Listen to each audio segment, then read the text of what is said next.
एक बार की बात है, देवताओं के राजा इंद्र ने किसानों से किसी कारण से नाराज होकर 12 वर्षों तक बारिश न करने का निर्णय लेकर किसानों से कहा, अब आप लोग 12 वर्षों तक फसल नहीं ले सकेंगे।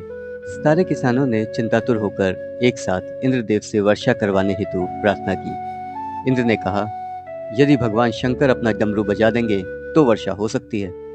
इंद्र ने किसानों को यह उपाय तो बताया, लेकिन साथ में गुप्त वार्ता कर भगवान शिव से यह आग्रह कर दिया कि आप किसानों से सहमत ना होना।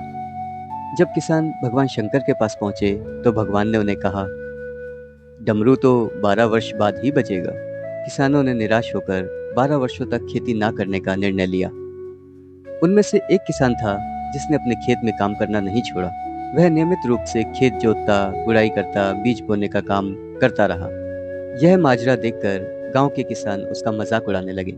कुछ वर्षों बाद गांव वाले उस परिश्रमी किसान से पूछने लगे, अरे भाई, जब तुम्हें पता है कि 12 वर्षों तक वर्षा नहीं होने वाली, तो अपना समय और ऊर्जा क्यों नष्ट कर रहे हो?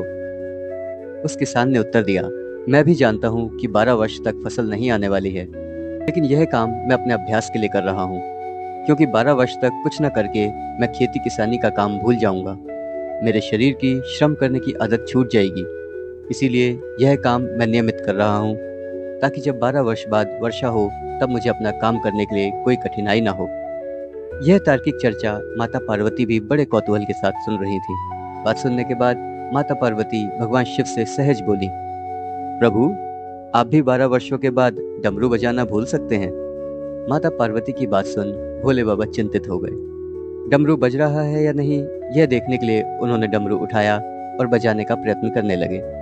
जैसे ही डमरू बजा, वर्षा शुरू हो गई। जो किसान अपने खेत में नियमित रूप से काम कर रहा था, उसके खेत में भरपूर फसल आई। बाकी के किसान पश्चाताप के सिवा कुछ न कर सके। तो दोस्तों, हमेशा अपना कार्य करते रहिए, क्योंकि डमरू कभी भी बज सकता है।